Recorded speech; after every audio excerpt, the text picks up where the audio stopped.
सच्ची बात, यहां कितने लोग ऐसे बैठे हैं कि जिनको ये लगता है कि आसाराम बापू को फंसाया गया, वो हाथ उठाएं। जिनको लगता है आसाराम बापू फंसाए गए हैं, वो लोग हाथ उठाएं। हमारी बात नहीं समझ में आ रही क्या?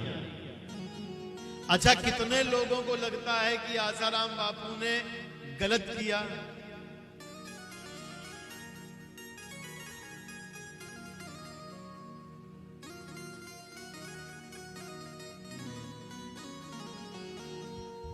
देखिए, हम आसाराम बापू जी के शिष्य नहीं हैं,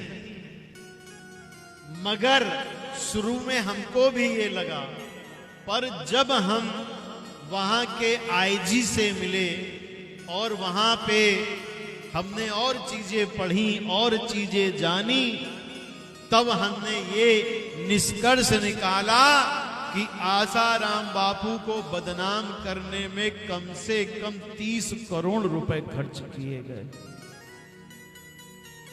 जिस लड़की ने आरोप लगाया डॉक्टरी में सब निगेटिव था, कुछ भी पॉजिटिव नहीं था। आसाराम बापू ईसाई मिशनरीज के खिलाफ लड़ते रहे और हम हिंदू इतने मूर्ख हैं कि हम तो ये सोचते हैं टीवी में जो कह दिया वो सच है। अच्छा, तुम लोग बताओ, तुम्हारे पिता की उम्र 65 साल है, तुम्हारे सगे बाप की उम्र 65 साल है, तो क्या तुम ये सपने में भी सोच सकते हो कि तुम्हारे 65 साल के पिताजी बलात्कार करेंगे? क्योंकि उस समय सिर्फ आसाराम ही ऐसे थे जो सनातन धर्म को इतनी तेजी से प्रचार करके बढ़ा रहे थे, जिससे झारखंड के जो आदिवासी इलाकों में धर्मांतरण करा दिया गया था, चमत्कार के नाम पर, चंगई सभाओं के नाम पर,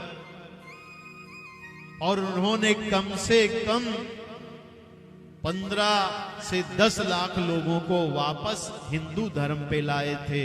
बस ये चीज ईसाई मिशनरीज की को पसंद नहीं आई, और उन्होंने आज देखिए कि जो लोग ब्लेम लगाते हैं पहले कम पैसे वाले होते हैं और ब्लेम लगाने के बाद अरब खरबपति हो जाते हैं। इतना पैसा कहां से आ जाता है? टीवी भी चलने लगती है, मीडिया भी बिकने लगती है, सब कुछ होता है और हिंदू सोचता है। अच्छा, आप दिल से बताइए, मैं कह रहा हूं मेरे पिताजी 65 साल के हैं, 80 साल के हैं, वो तो बलात्कार नहीं कर सकते। क्या आपके पिता अगर 80 साल के हैं तो वो बलात्कार कर सकते? नहीं कर सकते ना। हमारे बाबूजी कर सकते? नहीं कर सकते। और हमारे 80 साल के संत को फंसा दिया, और हिंदू क्या कहते हैं?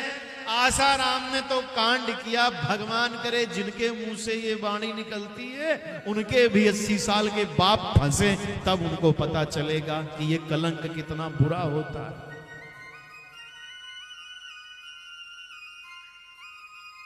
तो मैं आप हिंदुओं से कह रहा हूं, अभी केरल में एक पादरी के ऊपर 5 ननों ने आरोप लगाया, और वो पादरी सिर्फ 40-45 साल का है। उसको पुलिस ने जेल तक नहीं भेजा। दिल्ली के जो बड़ी मस्जिद है, वहां का जो मौलवी हैं, उनके ऊपर 172 मुकदमे हैं, वो आज तक जेल नहीं गए।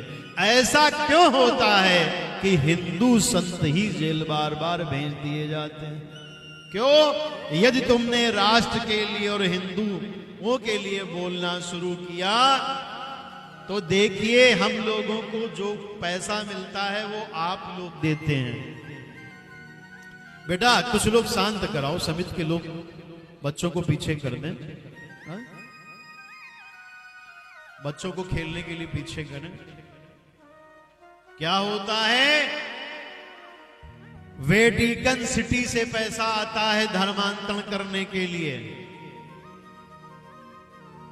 जिनको लगता है हमको मुस्लिमों का वोट मिलेगा, उनके पास शेखों के पास से पैसा आता है, ईसाइयों के पास से, अमेरिका से पैसा आता है। हम लोगों के पास क्या पैसा आता है? आप लोग देते हो तो आता है।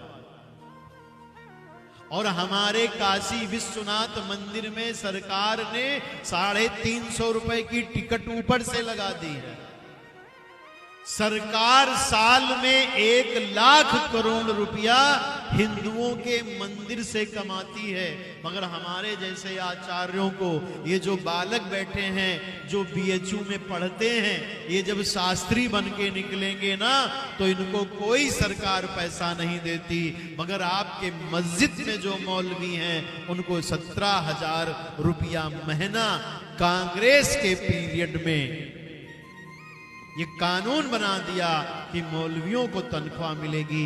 मौलवियों को इस हिंदुस्तान में 17,000 रुपए तनख्वाह मिलती है, मगर किसी भी मंदिर के किसी भी पंडित को कोई सरकारी नौकरी, कोई सरकारी पैसा नहीं मिलता। अगर मिलता है तो आप लोग जो चढ़ाते हैं बस वही मिलता है, वही।